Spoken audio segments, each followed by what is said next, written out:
I am so honored today to be joined by Lisa Phillips, who is a survivor of Epstein's horrific crimes. Lisa, thank you so much for joining me today. It's my pleasure. I want to jump right in and let people learn more about you and your story. In case they don't know, when did you first meet Jeffrey Epstein? So I met Jeffrey on his island for the first time, and I was actually brought there by another young girl. And a lot of people just assume I was flown in, but no, I went over on a boat. And I was already a fashion model in New York City, and I had booked a really great job that was a cover of a magazine, and just with one other model, and she was a Polish model, tall, beautiful girl. And we were in a nearby island. We were shooting on a nearby island called Tortola, and that's very close to Jeffrey Epstein's island. And she had told me that Jeffrey had helped her to get her visa to work in the United States because she's Eastern European, and Jeffrey did this for a lot of Eastern European models. And she just spoke really highly of him and was just like, Jeffrey's amazing. He helped me out with this. And I met my husband through him, and like all these, her future husband through him. And just all these things, just sounded okay. So, I just like trusted her and went over with her on the boat that Jeffrey sent over for us to go over to his island. And everything seemed really normal. I mean, it was a beautiful island, and we just like hung out there and played in the ocean and, went to the pool and just spent a few hours there hanging out with the other girls that were there. And they were young girls like us. So we didn't really think anything different or odd at the time. Was I didn't. I was kind of used in the modeling industry. I was used to seeing kind of older men who had money that had pool parties or events or things like that, and the girls were always models or younger. So I didn't really think anything of it uh, at that point. And then, Well, go ahead. yeah, I just wanted to jump in. You say young girls. How old were you at that time? I was 21. I was in my early 20s, and so was the other model. She was also maybe 21, 22. And the And other what girls, about what about the other girls? How old were they? well, I mean, everyone's jumping in because we know who Jeffrey is today. But like, this is 20 years ago, and this is like when we were young. So we don't think the same way you guys do today. So you rationalize it in a very different way. I was a kid. I didn't care how old they were. We were just hanging out, and I wouldn't really remember or kind of be thrown off so much. I never thought they were underage. Mm. That's for sure. And I'm sure Jeffrey told him, "Don't say you're underage," So, I mean, you're thinking about a sex trafficking ring here. So, uh, they were I never knew they were underage at that time. So, Got it was just young girls, and we all looked the same age, I would say. I was 5'9", 116 pounds. I had a skinny little boy body back then. And, I just never thought anything of it at that point. I had a really great day with the other young girls. Well, so you get to the island, you're having this good day, island's beautiful. Well, I guess what happens next? When do things shift? Well, they don't even shift for a few hours. So after that, Well, there's this beautiful dinner, and we're all sitting at the dinner, and then Jeffrey appears, and that's the first time I meet him.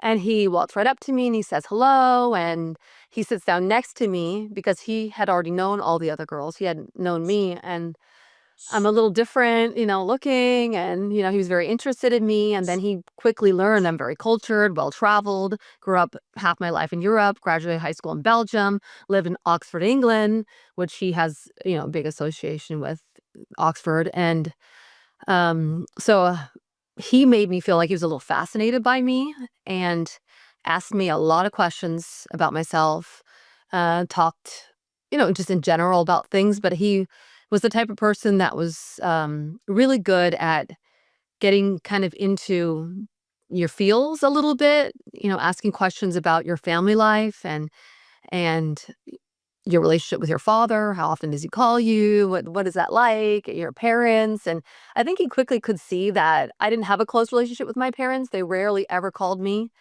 and my father never called me. He just was that type. And so I could quickly feel, in hindsight, that he got a sense that I wasn't probably a very protected young woman. And he definitely felt me out for it was a couple hours of dinner. So, um, and we had a conversation the entire time. So everything was fine then. And he had asked me, a man had walked up and he asked me if I wanted to meet a prince, because I had lived in England. And I said, yeah. And I met someone that evening. And I recognized him as the same man that was in the pool earlier with the other young girls. And so, I guess I didn't really think too much about it then. I still feel very American, so I didn't really think of the prince as being a big deal. And so just went back to dinner and then finished up the evening, and we went back to the quarters, the bedroom where we were going to stay that night. I didn't even know we were going to stay overnight. So we stayed overnight and got ready for bed, and there was a knock at the door, and one of the other young girls said, "Jeffrey's ready for his massage." And then I clearly remember the exchange I had with the other girl of, like, "What's going on? Like, what massage? I Mhm. I don't know how to I don't know how to do a massage." And she's just like, "Oh, well, we kinda have to do a massage." And she just talked me into, we kinda have to go. So I just, nervously just went with her. And I still wasn't thinking anything at that point. I just thought, Yeah. "Oh, okay." So we went to Jeffrey's bedroom area where he had a massage table where he was laying face down, and it was an actual massage. And he definitely I remember this massage techniques he taught me, the pressure and all the stuff. So it was a real massage. But then over the course of being in there, the massage turned into other things that happened between the three of us.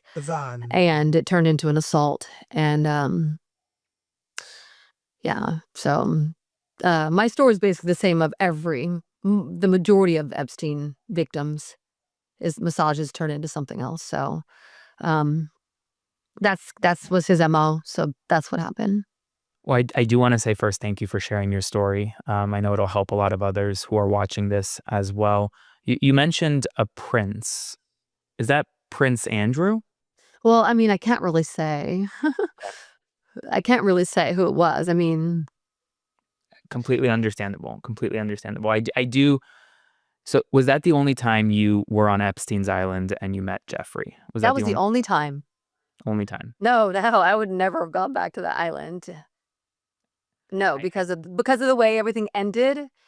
It was just very weird and creepy and very confusing of what happened to me. And just the fact that the other girls really didn't say anything. It was kind of like not talked about. And even with the other girl who was in the room with me, it was almost like she didn't really want to talk to me about what happened, even though I was like, "What just happened? Why?" And it was kind of just like, you just kind of have to. But he's a really great guy. So it was just really confusing, and I hated the man after that. We went back to the island, we did the photo shoot, flew back to New York City, and I really was disgusted and, like, hated myself after that for even just being part of it. Well, fast forward to 2019 and now even to present day 2025, and the whole world is talking about Epstein, talking about your story. I guess, how does it feel that it's been so long and that it took so long to get to this point? Well, I'm not surprised that it took that long because of the mystere around Jeffrey, and most people don't even know how to really connect the dots. They're starting to now. Mhm. Um, I think most women were women now, suppressed it, didn't wanna think about it for many years, went on with their lives, and not realizing how much that really affected us throughout our lives. Not really aware of how abuse affects you when you suppress it. In 2019, the only reason why most survivors spoke out was because he died. If he was alive today, you wouldn't hear from any of us. You surely wouldn't hear from me. So, he died, and so it was kind of like this lifting. Whew, we can kind of breathe now. and start talking about it. So it was only after he died where I was thinking, oh, I want to get some answers here. Like, what happened? I started hearing other women speaking out, and there were the younger girls in Florida and the eight. So the girls in Florida were 14 to 17, 18, and the girls in New York were 18 to 22, 23. So there was a difference, and but the abuse was exactly the same. But with these other, older girls, they were these very intelligent and beautiful girls, ambitious and all working to get somewhere, where Jeffrey kind of fueled that and helped that. And um and I knew and still know quite a few girls that were 18 to 22 from that time period, because I was a fashion model during that time and I knew everybody back then. And I have a very outgoing personality and I hung out a lot and I was part of the scene, I would say. And I knew a lot of girls who, now women who just would never speak out. They just would never. They're married now, and Jeffrey introduced them to a lot of their husbands, got them positions of power in, TV and film and arts, and so he helped them out, and a lot of them don't want to talk about the other things that happened to them. I was the one who was kind of like more seeking answers. I wanted to know because I connected with the younger girls, because Mm. the abuse they would talk about was the same thing that happened to me. Right. And when you say to want answers, what do you say to people who call your story a hoax? Oh, I've never heard anyone say that. Who said that? The I haven't heard anyone tell me to my face, or anything I've written of tens of thousands of messages that called my story a hoax. Well, not necessarily your story, but rather the story of the survivors, the whole Epstein file debacle, when the president of the United States says that it's all a hoax. Oh, How does that make I you think what feel? he meant, I think he knows that Epstein abused women, and he knows our stories aren't a hoax. I think that's taken out of context. I actually really believe that he knows it's true, and he just wants to, like, sweep it under the rug and move on, and just saying Mhm. it was a Democratic hoax. That has nothing to do with survivors. His words Got it. were Democratic hoax. So, of course, he's a Republican. He's blaming it all on the Democrats trying to take him down. It's not a partisan issue. It's not a left or right issue. We don't care. We want to get what happened out there and find answers. This is not about, you know what I mean, Yeah. choosing sides or anything like that. And I think for him, it's just, he's Trump. He just trying to say whatever in the spur of the moment. And we were all offended that it was a hoax, because for a while I was like completely shocked. Like, how could he say that? Right. You know? I get it. I get it. Yeah. Earlier this week, you spoke out at a rally on Capitol Hill with other survivors demanding that Congress release the files. And during your speech, you made a very inspiring statement for a lot of folks when you said that you are going to be working with other survivors to put together your own list if the Justice Department won't release Epstein's, a list made by survivors for survivors. I think that was your direct quote. What do you mean by that? And do you still plan on doing that moving forward? I think that my quote was just taken complete out of context, some of it, and people just ran with it. I think my whole life changed in that moment. And I think it's good. I think it's a good thing because, survivors do have a lot of answers. We have been talking for the last 6 years together, many of us. And I built my platform with my podcast to empower and help heal survivors and their stories and get it out there, and just to not be forgotten, that this is the basis of the sex trafficking ring, are the survivors. So we were on the island. We were at his townhouse. We were at parties. We were at charity events. We were at these things where we saw the people that were around him the most.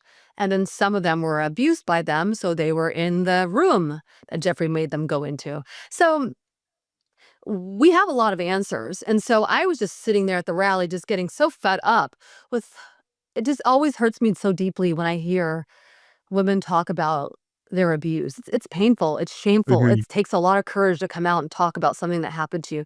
That's why there's over thousands of them, and only maybe 50 showed up. It's not easy. So when they were speaking, I was just like looking at my speech and thinking, oh, that part that everybody went crazy about literally went in the last minute I put that in. And so it was something I already knew that we knew the answers. I already knew that we were coming together. I already knew that we were building a community, but I wanted to put it out there to everyone that, hey, I'm a survivor. There's nothing wrong with you and what happened to you, but we need to own it. You need to own it. And it's okay. Let's get rid of the shame. Let's heal together. Let's come together. And let's talk about this little list ourselves. That was more like I was speaking to the survivors, Got it. right? That are all listening because I got over 10,000 messages from survivors all around the world, which is like means everything to me. But that's who I was speaking to. But the wonderful, powerful thing that came out of that, Aaron, was that they so many other powerful people in politics were like, I've got you. You want to compile this list? I'll read out the list. I'll read out the list. Oh, I'll talk about the list on this show. I'll do this. And all these women came together and men too, who were like, I've got you guys and we hear you and we stand by you. So that was a whole nother level that I wasn't expecting to happen. Right. I wasn't expecting that. I was just more like, I'm a podcaster. I know you know of things going on. We're going to talk about this on my podcast kind of thing.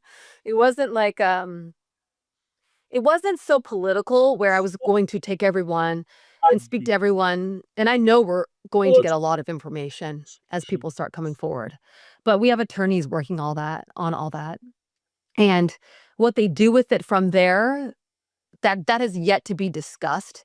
Obviously, we're not foolish here. Right. So it's not like I'm gonna stand up there on the House floor and just read off a bunch of names and be like, okay, I have immunity. It doesn't work like that. And for those of us who knew Jeffrey Epstein, we live in a lot of fear when it comes to Jeffrey Epstein. He was not a good man. He pretended to be, he groomed you to think he was, but in the end, we all know he was a very dark person and had many dark people working with him.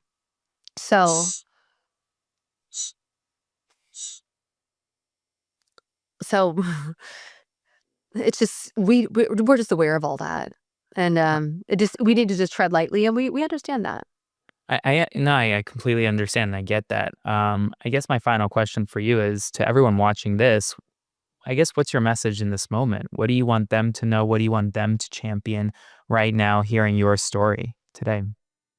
Well, when survivors come together, we're pretty powerful. A lot of us have been through a lot of healing over the last 6 years. I don't know if a lot of people know this, but when JP Morgan admitted to funding the sex trafficking ring where he paid out survivors tens of thousands of dollars, I mean, money doesn't heal survivors. It helps, it doesn't heal. But you know what they gave us? 5 years of therapy. And woo! I don't think they expected when you give survivors 5 years of therapy, what happens? It's like a transition stage that happens because you're getting true healing. You're letting go of the shame and you're like embracing who you are and who you're meant to step into. And we all came together as powerful women, because of the healing, not because of a payout or anything else. It's the healing process that really gets people in this power mode. And so I want people to know that we are here to help. We are not going to be the ones reading everything off and getting in all the trouble. We were here to help because we feel the power to help and be able to do so. And the world right now wants answers. People are fed up. People want accountability, and it's just the right timing for everything. So I just feel really, really good. Just the outpouring of messages that I've received, the amount of people that have said, like, I'm so proud of you, or that's the most courageous thing I've ever seen. It really warms my heart, but the foundation of it is to get survivors' voices heard. No, that makes a lot of sense. And I will say a lot of people should be proud watching this, watching you speak out. So thank you, Lisa, for coming on. I really appreciate it. Thank you so much. Thank you. Thanks, Aaron. Hey folks, Aaron Parnas here. Thank you so much for watching The Parnas Perspective. Please consider subscribing to support our work as we grow this independent news media entity into something that rivals mainstream every single day. Thanks so much, and I'll see you soon.